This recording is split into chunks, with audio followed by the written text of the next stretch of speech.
जब कोई बच्चा जन्म लेता है तो उसके चारों ओर हंसी खुशी का माहौल होता है। हर कोई उसे देखकर मुस्कुराता है, उसे प्यार करता है। धीरे धीरे वह बच्चा बड़ा होता है, चलना सीखता है, बोलना सीखता है और फिर एक दिन इस समाज की दौड़ में शामिल हो जाता है। पढ़ाई, करियर, नौकरी, पैसा, शादी, हर कदम पर उसे सिखाया जाता है कि यही है जीवन। लेकिन क्या वाकई यही है जीवन? हम दिन रात मेहनत करते हैं, सपने देखते हैं, उन्हें पूरा करने के लिए भागते हैं, लेकिन कभी रुककर यह नहीं सोचते कि जिस रास्ते पर हम चल रहे हैं वह हमें आखिर ले कहाँ जा रहा है। हम आंखें मूंद कर उसी रास्ते पर चलते हैं जिस पर सब चल रहे हैं, लेकिन इस भीड़ में कहीं ना कहीं एक आवाज बार बार मन के भीतर गूंजती है, क्या यही सब कुछ है? क्या मेरे जीवन का कोई और उद्देश्य नहीं है? कभी अकेले में जब हम खुद से बात करते हैं तो यह सवाल धीरे से उठता है, मैं कौन हूं? मैं यहां क्यों आया हूं? लेकिन अगले ही पल हम फोन उठा लेते हैं, कोई वीडियो देख लेते हैं या फिर किसी से बात करके उस आवाज को चुप करवा देते हैं। हम डरते हैं उस सवाल से जो हमें भीतर तक हिला सकता है, क्योंकि उसका जवाब आसान नहीं लेकिन बहुत जरूरी है। सच तो यह है कि हम इस दुनिया में सिर्फ जीने के लिए नहीं आए, सिर्फ सांस लेने, खाने, सोने और कमाने के लिए नहीं आए। हमारे भीतर एक और दुनिया है, एक गहराई, एक शांति जो इस भौतिक जीवन से परे है, और वहीं छिपा है जीवन का असली अर्थ। जब तक हम खुद से यह सवाल नहीं पूछते कि मैं कौन हूं, तब तक हम सिर्फ एक मशीन की तरह जीते रहेंगे, प्रोग्राम किए गए, सिखाए गए तरीके से। लेकिन जिस दिन हम ठहर कर उस सवाल को गंभीरता से लेंगे, उसी दिन से हमारे जीवन का असली सफर शुरू होगा। यह सफर बाहर की ओर नहीं, भीतर की ओर होता है, और यही शुरुआत है उस उत्तर की जो हमें जीवन के अंतिम लक्ष्य तक ले जाएगा। हम खुद को जो समझते हैं वही हमारे जीवन की दिशा तय करता है। जब हम खुद को केवल एक शरीर मानते हैं, मांस, हड्डियों और चमड़ी से बना हुआ एक जीव, तब हमारा पूरा जीवन केवल शरीर की जरूरतों को पूरा करने में ही बीत जाता है। भूख लगी तो खा लिया, थक गए तो सो गए, और फिर सुबह उठकर वही रूटीन, वही काम, वही चिंता। लेकिन अगर हम यह जान जाएं कि हम केवल शरीर नहीं है बल्कि शरीर में रहने वाली एक चेतन आत्मा है, तो जीवन की तस्वीर ही बदल जाती है। यह शरीर तो एक पोशाक है जिसे आत्मा ने कुछ समय के लिए धारण किया है। जैसे हम पुराने कपड़े उतारकर नए पहनते हैं, वैसे ही आत्मा एक शरीर छोड़कर दूसरा अपनाती है। मृत्यु एक अंत नहीं है, वह केवल परिवर्तन है, और जन्म कोई शुरुआत नहीं है, वह केवल एक अगला पड़ाव है आत्मा की अनंत यात्रा का। जब कोई प्रियजन हमें छोड़कर चला जाता है तो हम रोते हैं, दुखी होते हैं, लेकिन क्या हमने कभी यह सोचा कि जो चला गया वह वास्तव में गया ही नहीं? उसका शरीर हमारे साथ नहीं रहा, लेकिन उसकी चेतना, उसकी आत्मा आज भी अस्तित्व में है। यही आत्मा तो हमारे भीतर भी है, वही चैतन्य जो न कभी जन्म लेता है न मरता है। लेकिन हम यह सब भूल चुके हैं। समाज ने हमें सिखाया कि शरीर ही सब कुछ है। हमने अपने चारों तरफ दीवारें बना ली हैं, धर्म, जाति, पैसा, प्रतिष्ठा, और इन्हीं के भीतर खुद को कैद कर लिया है। जैसे पिंजरे में बंद पक्षी उड़ने का सपना देखता है, वैसे ही हमारी आत्मा भी तरसती है उस आकाश के लिए जहां वह मुक्त होकर उड़ सके, मगर हम उसे सुनते ही नहीं।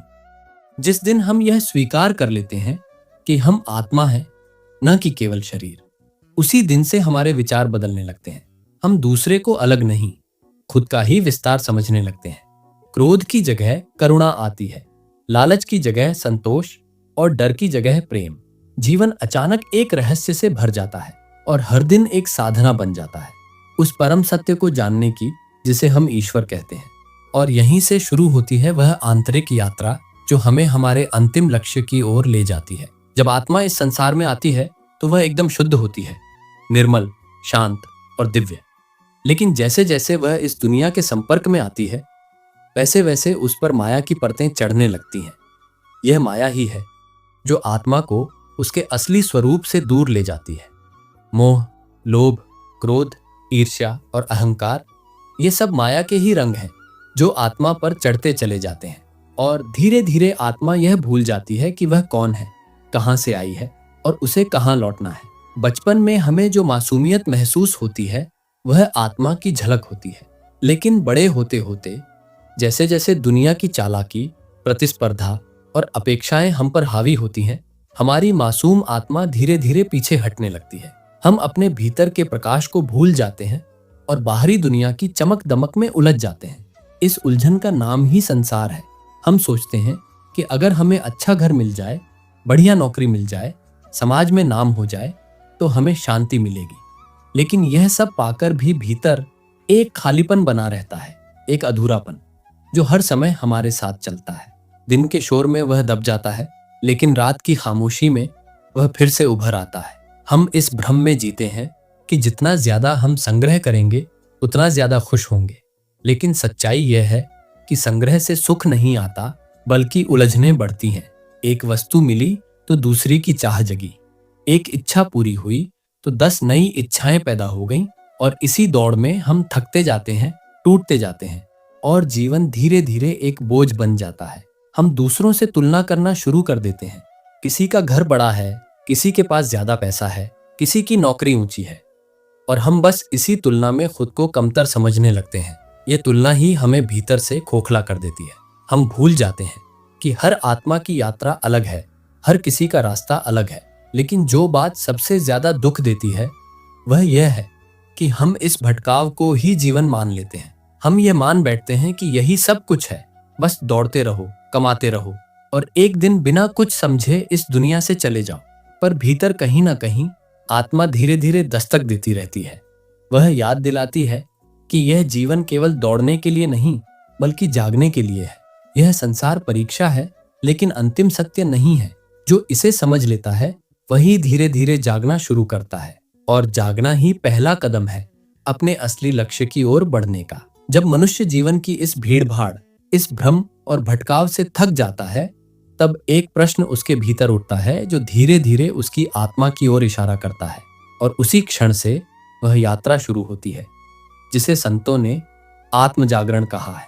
यह यात्रा बाहर की ओर नहीं, भीतर की ओर होती है, जहां हर उत्तर छिपा है, जहां हर खोज का अंत है। इसी आत्म जागरण की राह पर अनगिनत महापुरुष चले हैं। उन्होंने संसार को देखा, समझा, जिया और फिर उससे ऊपर उठे। परमहंस योगानंद ने कहा था कि मनुष्य का उद्देश्य केवल सांस लेना और मृत्यु का इंतजार करना नहीं है। उसका सच्चा उद्देश्य है ईश्वर को जानना, उसे अनुभव करना और उसके साथ एक हो जाना। वे कहते थे कि यदि तुमने ईश्वर को नहीं जाना तो चाहे तुमने पूरी दुनिया भी क्यों ना जीत ली हो, तुम्हारा जीवन अधूरा रह जाएगा। रामकृष्ण परमहंस ने यह भी कहा था कि जब तक तुम संसार में ईश्वर को नहीं देख पाते, तब तक तुम्हारा प्रेम अपूर्ण है। उन्होंने मां काली में भगवान को देखा, उनसे बात की, उन्हें अनुभव किया। उनका जीवन इस बात का उदाहरण है कि ईश्वर कोई कल्पना नहीं, बल्कि अनुभव है, एक जीवंत सत्य जिसे केवल हृदय की गहराई से पाया जा सकता है। गौतम बुद्ध ने ऐश्वर्य और राजमहल त्यागे क्योंकि उनके भीतर एक ही प्रश्न बार बार उठ रहा था, दुख क्यों है और इसका अंत कैसे होगा। जब उन्हें उत्तर मिला तब वे बुद्ध बन गए, जागृत आत्मा जिसने अपने भीतर का दीपक जलाया और दूसरों के लिए भी मार्ग प्रशस्त किया। इन सभी संतों और महापुरुषों ने एक ही बात कही, तुम्हारा जीवन ईश्वर के बिना अधूरा है। तुम चाहे कितनी भी सफलता पालो, कितनी भी दौलत जमा कर लो, कितने भी रिश्ते बना लो, अगर तुमने खुद को नहीं जाना तो तुमने कुछ भी नहीं जाना। यह जानना कोई कठिन साधना नहीं, कोई पहाड़ पर जाकर तप करने की चीज नहीं। यह तो भीतर की एक यात्रा है, जहां ध्यान है, मौन है और आत्मचिंतन है। जब मन शांत होता है, जब विचार रुकते हैं, तभी आत्मा बोलती है, और तब हमें महसूस होता है कि हम केवल यह शरीर, यह नाम, यह पहचान नहीं है। हम तो उस अनंत चेतना का अंश हैं जो कण कण में व्याप्त है। ईश्वर कोई बाहरी सत्ता नहीं है जो कहीं आकाश में बैठा है, वह तो हमारे भीतर है, हर सांस में, हर धड़कन में। लेकिन हम इतने व्यस्त हैं कि उसे सुन नहीं पाते, और यही कारण है कि जीवन अधूरा लगता है, बेमकसद लगता है। जो मनुष्य इस सत्य को जान लेता है वह फिर न दुखी होता है, न डगमगाता है। उसके जीवन में स्थिरता आती है, गहराई आती है और एक ऐसी शांति जो शब्दों में नहीं कही जा सकती, बस महसूस की जा सकती है। जब आत्मा अपनी गहराइयों में उतरती है, जब मनुष्य इस संसार के शोर से ऊबकर अंततः भीतर की ओर मुड़ता है, तब जीवन एक नई दिशा लेता है। यह दिशा बाहर से नहीं दिखाई देती। यह कोई सड़क नहीं होती जिसे नक्शे में देखा जा सके। यह तो एक मौन यात्रा है जो हृदय की सबसे सूक्ष्म तरंगों में घटती है। और इस यात्रा का अंत नहीं बल्कि एक विलय होता है अपने असली स्वरूप से, अपने मूल स्रोत से, उस परमात्मा से जो हमें जीवन देता है। जीवन का अंतिम लक्ष्य केवल जानना नहीं, अनुभव करना है। वह अनुभव जिसमें न मैं रहता हूं न तू रहता है। केवल एक सत्ता शेष रह जाती है जो न कभी जन्मी न कभी मरेगी। उसे पाने के लिए न किसी मंदिर में जाना जरूरी है न किसी पर्वत पर। वह तो हमारे भीतर ही बैठा है, सदियों से, शांति से, प्रतीक्षा में। जो व्यक्ति इस सत्य को स्वीकार कर लेता है उसका जीवन धीरे धीरे तप बन जाता है। वह हड़बड़ी में नहीं रहता, न किसी चीज के पीछे भागता है। उसके भीतर संतोष होता है क्योंकि उसे पता है कि जो कुछ उसे पाना था वह पहले से ही उसके पास था, बस उसे देखना बाकी था। वह अब बाहरी चीजों में नहीं उलझता बल्कि हर चीज में ईश्वर का अंश देखता है। भोजन में, रिश्तों में, प्रकृति में और सबसे ज्यादा अपने भीतर। जब भीतर की यात्रा पूरी होने लगती है तो भय समाप्त हो जाता है। मृत्यु अब डर नहीं लगती क्योंकि आत्मा जान जाती है कि वह नश्वर नहीं है।